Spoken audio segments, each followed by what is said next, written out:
that you can make peace by making your body be calm. If you need some space, you just scoot. Settled and quiet when you're listening to other people. Just being calm. You can be free to be creative. Family. Harmony. A state of enlightenment. For me personally, like being asleep, like I think it's probably one of the more peaceful things you can do. Whenever you get to do exactly what you love. Community. Being content. Not being afraid to go where you want to go. Do what you want to do. Fulfilled. The element of being nice to someone. That you have space for yourself. Pretty. Pillows and blankets and beds. School. It will look great. Be quiet. So being able to agree on things and compromising. Taking care of your friends. Probably treating others the way that you would want to be treated. People playing. Setting aside differences to come together for the greater good. It would look like a place that had direct communication as a real basis. Really big trees. I feel like trees make people nicer. People think about other people before they say stuff. Just being chill with one another. Respecting everyone's opinion and not judging anyone. Probably Cavelli. I just feel so loved here, and it's a big community.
Shown you, O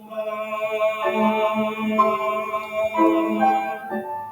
He has shown you what is good.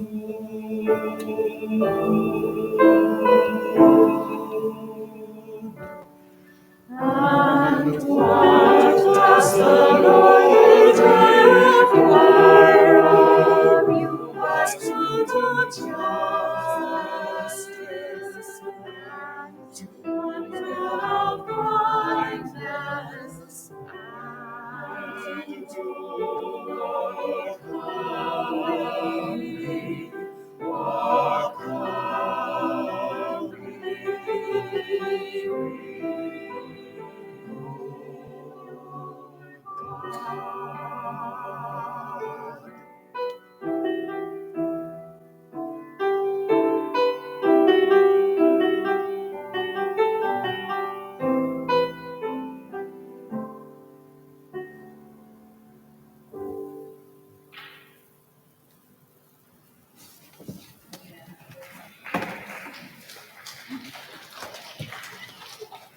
Friends, I want to share with you that sometimes I mix my words up.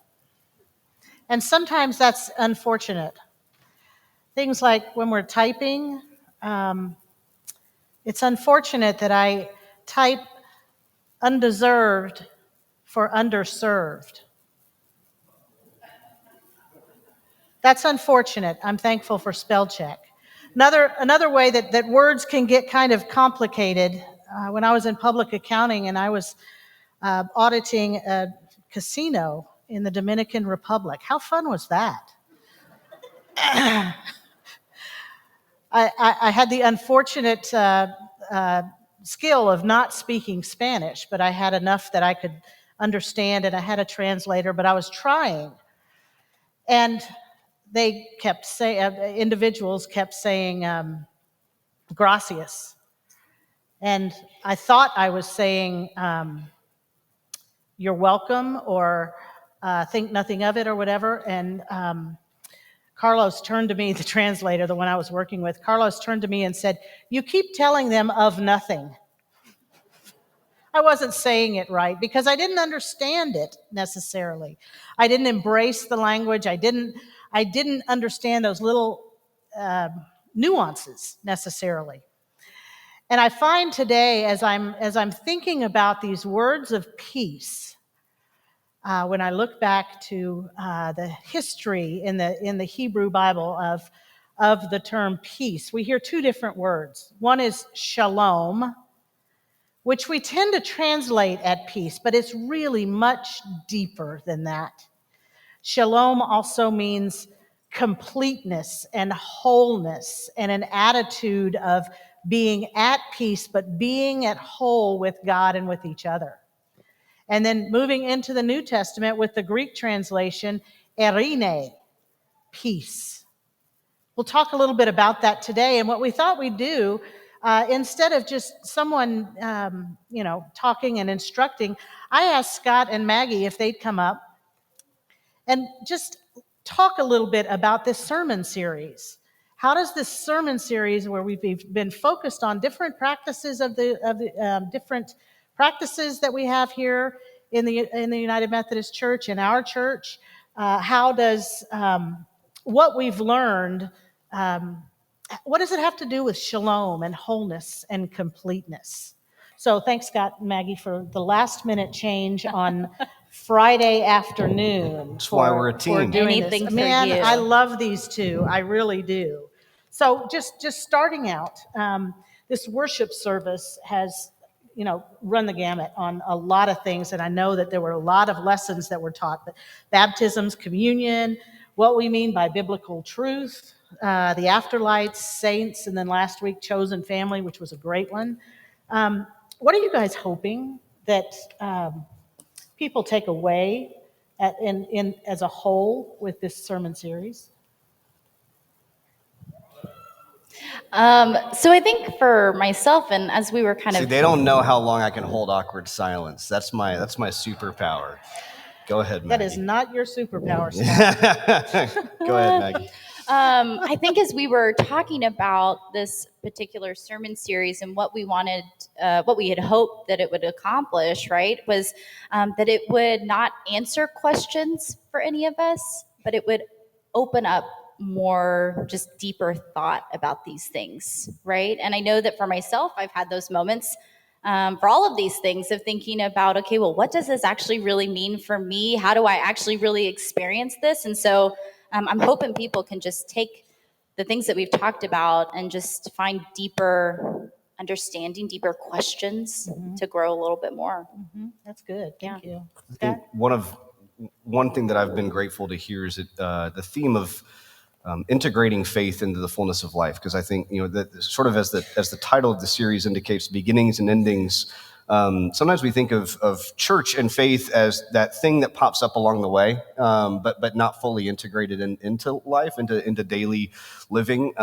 Paul famously says at one point in one of his letters that he prays without ceasing, which I think is a pretty boastful claim to make on Paul's part. But I think what he is getting at when he says to pray without ceasing is not to be constantly reciting the Lord's Prayer or something like that, but to live a life of faith to where you can't really see where the life and where the faith stops and starts, right? And that's what I think the hope for me is in my own faith. Of course, I fall short of that frequently, but to try not to see my life in sort of binaries or in dualities or in either ors, but to see life and faith as fully intermixed and intermingled. Intertwingled's not a word. I just made it up. Good enough. And that's where I'm going to stop my comments. Yep. Yeah.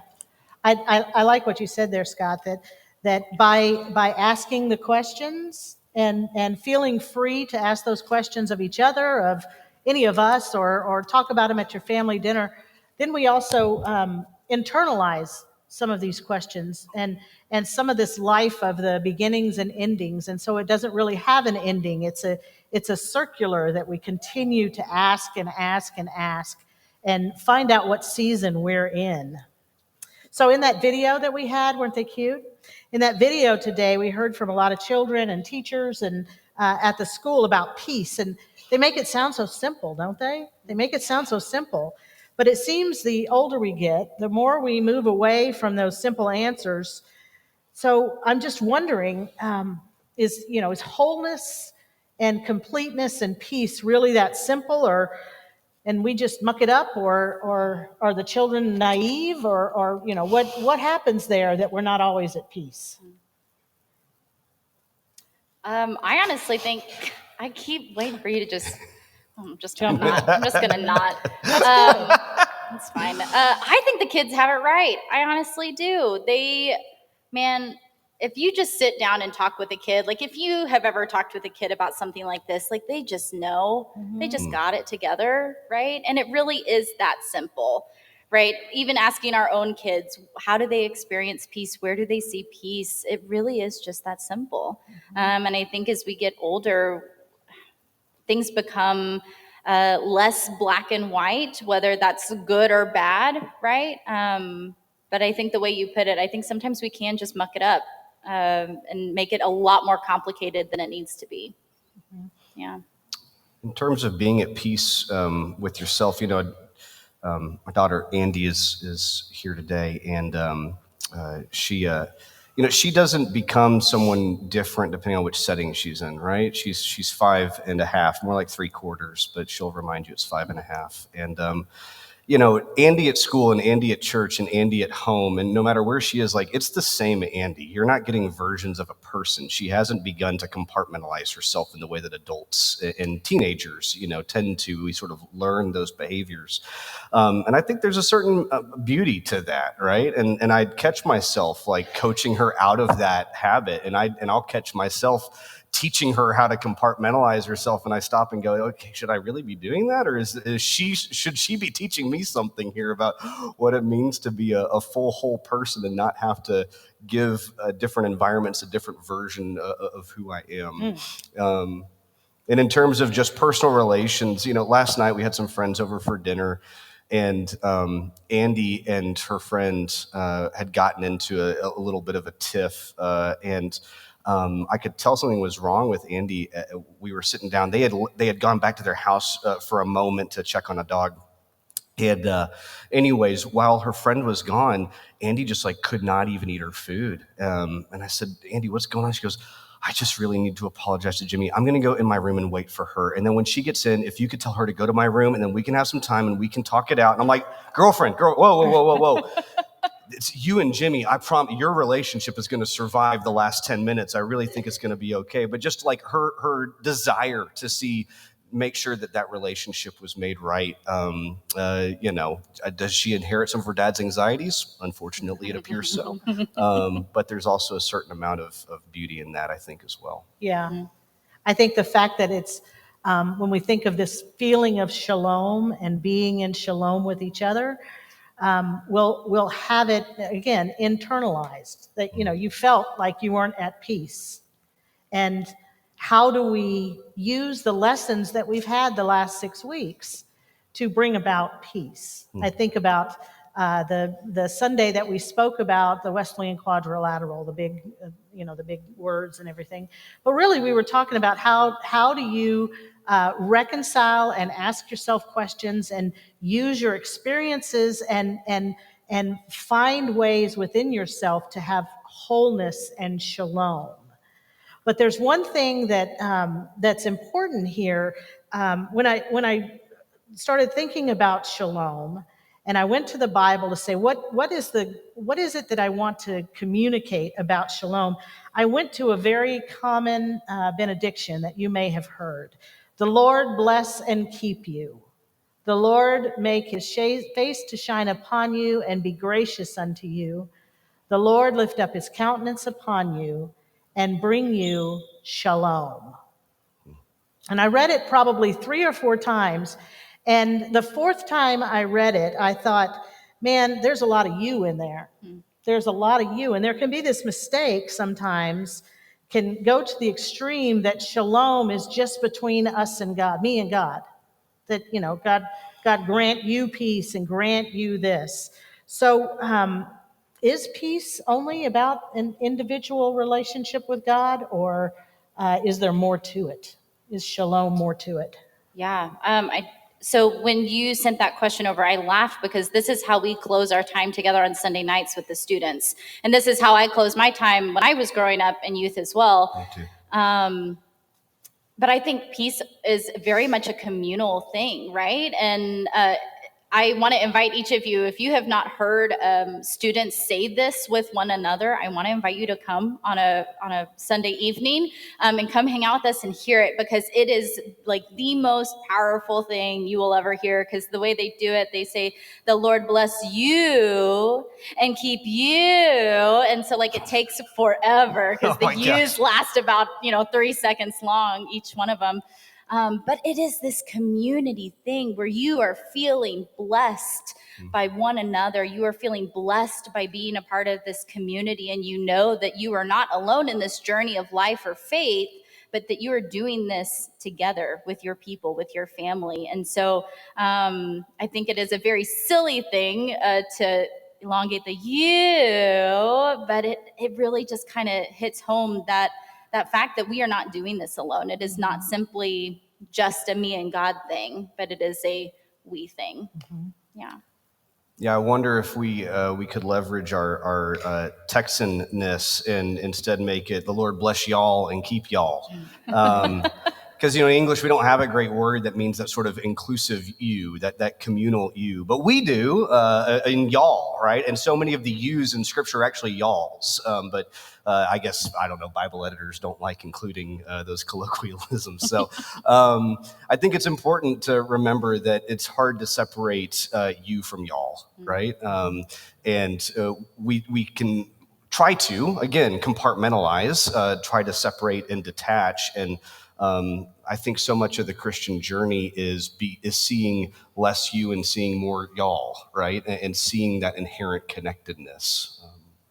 Yeah, and I'm thinking back to the sermon series that we had, where this is a blessing and as well as a benediction.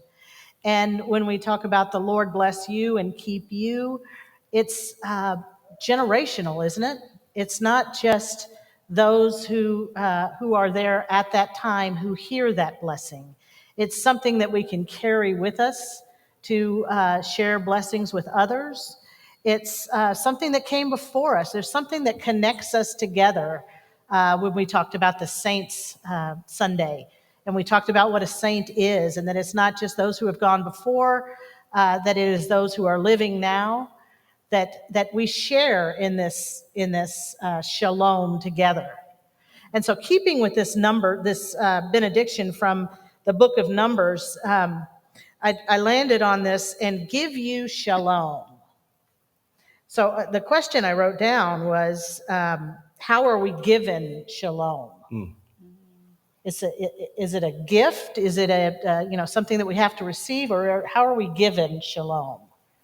Scott, I'm going to let Maggie not do it and call on you first. Yeah, I think frequently we have to be given shalom, because sometimes again we're not islands unto ourselves, and so trying to find it as individuals can be difficult or nearly impossible. I think about as someone who battles depression and anxiety, how frequently Reagan, my wife, has had to give me shalom, right? Whether that's through the question of kind of like me asking Andy over dinner last night, what's really going on? Reagan asking me, late at night when, it's about time for bed, hey, you've been really quiet, what's really going on? I think sometimes those invitational questions, those are ways that we can be given shalom simply by being able to speak out loud our lack of it, right? I think we're sort of trained and instructed to have it all together and to pretend like everything's okay. And the honest truth is, it rarely is. Being able to say that part out loud, I think, allows us to move closer to then finding the shalom that we may be looking for. But Lord, it's a lot more, it's easier to accomplish when there's someone who's willing to hold that space with you. Ditto? Can I do that? You can. Boo! No. I think it is a gift. I think it's a beautiful reminder. I think it's something that we live in daily, right? Very similarly, like on days when I'm struggling to really find that peace and really find that calm and that wholeness, there are people in my life who remind me of that it is mine already, right? And to help me find ways to enter back into that space. Because I think it is a space that we very often forget that we can just be in, right? And that because of things going on in life, we step out of it. And so sometimes we need that little nudge from our friend, from our loved one, to kind of push us back into that space. Yeah. Yeah. I like this word given can, you tend to go towards gift. This is a gift that we've been given, the opportunity to be in shalom with God and with each other and with community. It's a gift that we can accept and we can work toward. It's a feeling, it's just that feeling. Steve's father's family is from Lansing, Iowa, which is about the size of my fist. And I haven't been there in years. But when I go, it's one place that Steve says, I know that within a day, you'll be ready to share. He doesn't say it like this, but you're at peace. You get to vacation mode faster there than any other place. And it's because of being out in nature. It's because of the purity of being right on the Mississippi River. Just all of that. And once you realize that you have it for yourself, you start to share it with others. It's not a gift that we keep. It's a gift that we can share to help others bring that wholeness and completeness and feeling of peace with them, with others. And so as I turn to some other passages, we've been saying a lot of this lately, Scott and I, in our memorial services, but John 14:27, where Jesus says, peace I leave with you, my peace I give to you. That gift again, it's a gift of peace. And then in Matthew 5:9, which is part of the Beatitudes and the Sermon on the Mount, blessed are the peacemakers, for they shall be called children of God. And when I read these two and I wrote them down and I read them over and over and over, I stopped thinking about that individual piece, and I started much more of thinking being in shalom with community, with each of us. So I'm curious for you, seeing different things. The question, where or how have you seen or encountered shalom or peace through Arapaho for each other, or even for the greater community around Arapaho? Where do you see shalom in community here? Yeah. I love just the deeper understanding and meaning and knowing of shalom, right? It is more than just like peace. It's that wholeness, that connection. And as family pastor, I get to see a lot of it in the midst of chaos and experience it in the midst of chaos. But being able to see our children take care of one another. Even just this morning, we had one of our kids saying that she was afraid of something. And then one of the other kids said, oh, well, I did this and this was my experience and you're going to be okay, right? Like being able to share their experiences together. or with our students. I shared this with our staff last week that being able to have just sometimes those moments of like deep belly laughter with your people, like those are moments of shalom that I have experienced here at Arapaho, specifically with our children and our students, but really just seeing it in the ways that our church comes together and experiences life with one another, but also sees who are we missing from our table, and how can we invite them in, and how can we tell them they are welcomed here and wanted here, and they are already a part of our family. And so we want to open our doors up to you, right? That it is not just this internal we community, but it goes beyond this building and beyond these doors, that we extend that community and that we. Yeah. Yeah, we're a community that, in the way I've experienced it, just so wired for connection. The people who seem to be drawn to this place because the culture runs deep. I like to brag on Arapaho because I say I can take none of the credit because I've been here for 16 months, and most of that time has been during a pandemic when we couldn't even meet in person. And yet the culture here is one of such deep, meaningful connection, not just friending each other on Facebook and posting happy birthday on the wall or whatever, but truly caring enough to hold prayers for one another. The folks that have come to memorial services for individuals that surprised me because I thought, I didn't know that they knew them. The level of surprising connection in this place. The fact that if you do visit in person, God bless you. I hope you're extroverted because you're going to have some people say hello to you, and that's such a wonderful thing too. But then folks that are online finding meaningful connection. Those of you who are at home right now or wherever you are, getting to connect with people on Zoom for coffee and connection stuff, and seeing through their eyes what I've seen. Right, they can sense the culture and the warmth of a people, even in a digital space, and so that's been really exciting to see that grow in a new way and to reach people that we probably would not have reached before, because now they can experience that warmth from a place that maybe feels safer. And is a little less scary than driving onto a church parking lot that you've never visited before. I find that to be very powerful. And it just continues to reaffirm that first sign that I saw back when the pandemic was first hitting and we had the yard signs that said, "We belong to each other." That was sort of my introduction to who we were as AUMC. And I've seen that sign proven true. I've seen that sign proven true. I've been associated with Arapaho since 1996. I had a little 5-year break where I was appointed to another church, but I came back and I've mentioned that same community, different vibe.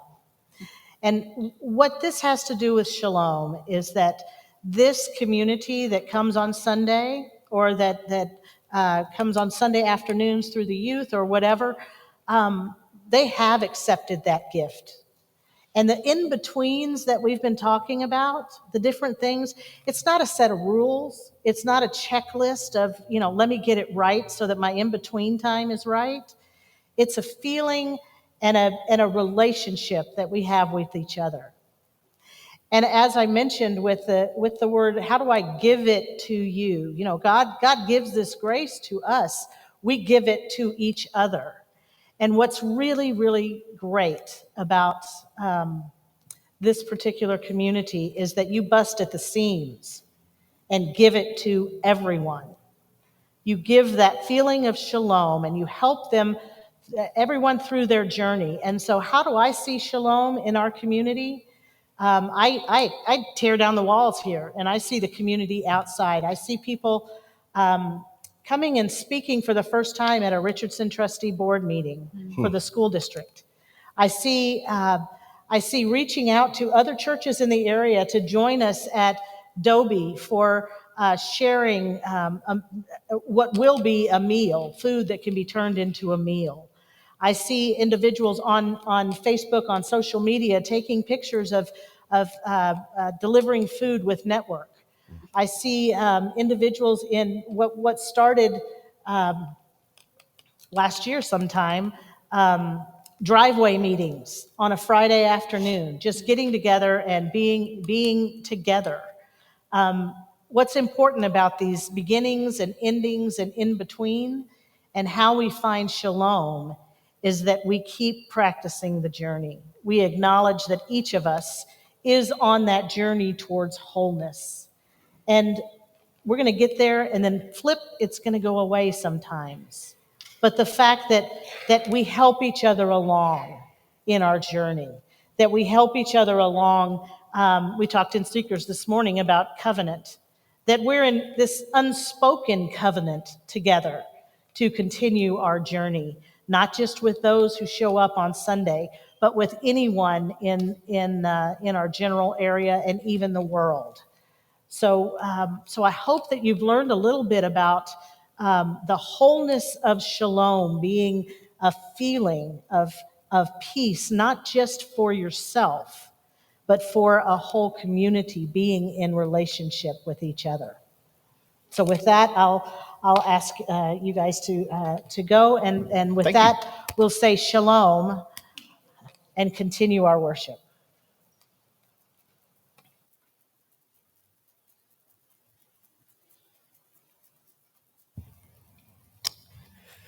Let's pray.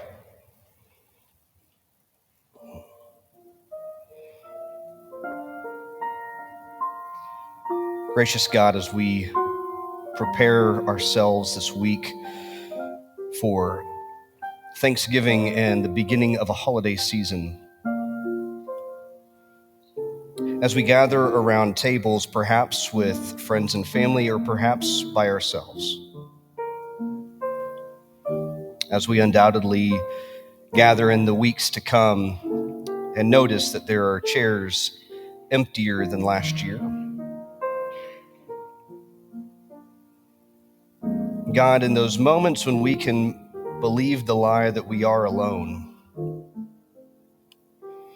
would you, in your own way, break through with a light of hope, even if it's just a pinprick, and remind us of that greatest news of all, which is we are never alone. God, would you invite us into that shalom, sense of wholeness? Not that we are without any pain, not that we are without any loss or any grief, but rather we are the loss and the pain and the grief and the joy and the laughter. We are ourselves and we are each other. We are individuals and we are community. God, would you invite us into that truth, that you came not just for one, but for all. And you so lead us to a life that is not just for one, but for all. God, as your Spirit leads us to invite strangers around tables this week and in the weeks to come, grant us the power to follow those nudges. God, for those who don't have food to eat, we not only pray for them, we also pray that you would inspire us to be the hands and feet to carry the loaves and fishes. God, allow us to be the kinds of servants of Jesus that seek wholeness not just for ourselves, but for our community, our neighbors, and our world. We do these things in the image of Christ, the one who brings wholeness to us all, as we pray the prayer that he taught us to pray, saying, Our Father, who art in heaven, hallowed be thy name. Thy kingdom come, thy will be done, on earth as it is in heaven. Give us this day our daily bread, and forgive us our trespasses, as we forgive those who trespass against us.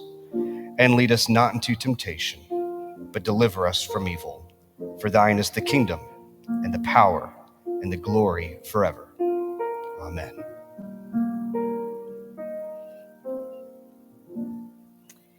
Friends, we want to invite you to a couple opportunities of community this coming up season. If you are looking for a devotional during Advent, we'd love to invite you to our Advent worship, Songs of the Waiting, devotions inspired by hymns of Advent. And it's going to complement our worship series really well, Music of Advent. And so we want to invite you. It's going to start on December 2nd at 7 p.m. via Zoom. And so if you are interested in being a part of this devotional time with one another, you can go to our website, arapahoumc.org/connect, to find how to get the Zoom link and how to find the book to be able to walk through it together as we journey through Advent.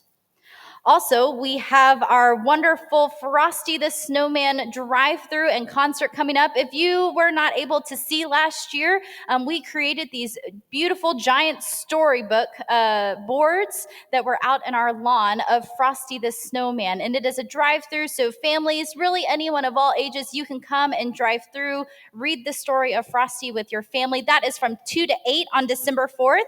And then at 2 o'clock, Malin Taylor, who has been here in worship with us many times, sharing her beautiful gift of music, wants to put on a Christmas concert for all to come and enjoy. So come and bring your blanket, your chair, bundle up, and come hang out with us here on the lawn for some Christmas music, and then for Frosty the Snowman. I want to say thank you to everyone with us today, both in person and online, for your continued generosity. I want to call our attention to the end of the year. As you may know, nonprofits and churches alike receive the large bulk of our donations in the last 6 weeks of the year. So there's a reason why you see so many nonprofits and churches reaching out to you right now. And I want to say that Arapaho is able to do the kind of ministries that Cathy referenced in the message today. We're able to tear down the walls and be out in the community and to say yes to so many, meeting so many needs because of our financial strength that you allow us to operate out of. And so as we come to the end of the year, I just want to say thank you for your continued generosity. And as you consider end of year giving, I want to say thank you for your generous donations to Arapaho, and know that every dollar given here does matter. If you're looking for a fun way to give this end of the year, Giving Tuesday has become a new kind of cultural touchstone on Tuesday, November 30th. That's the Tuesday after Black Friday. There's Black Friday and then Cyber Monday and now Giving Tuesday, right? Because in the midst of all the consumerism and shopping and all that good stuff, we also want to remember to center ourselves on generosity as we enter into this Christmas season. And so you can find the information about Giving Tuesday on our website. And that's really a day that we just choose to sort of kick off and start this end of year giving season. So if you'd like to make a gift today, if you've never given before, or you'd like to set up recurring gifts, you can do that on our website. That's the best way, at arapahoumc.org/donate. You can also always give a check via the mail. Our address that you see on the screen. You can also give via text by texting the word give to the number that you see on the screen. So once again, thank you so much for allowing us to be a church that says yes to making our communities and the people within them whole. And now, as beloved children of God that are seeking to live together in shalom, will you please stand as we sing together our final hymn, number 2172, in the Faith We Sing hymnal, We Are Called.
Amen. And please be seated.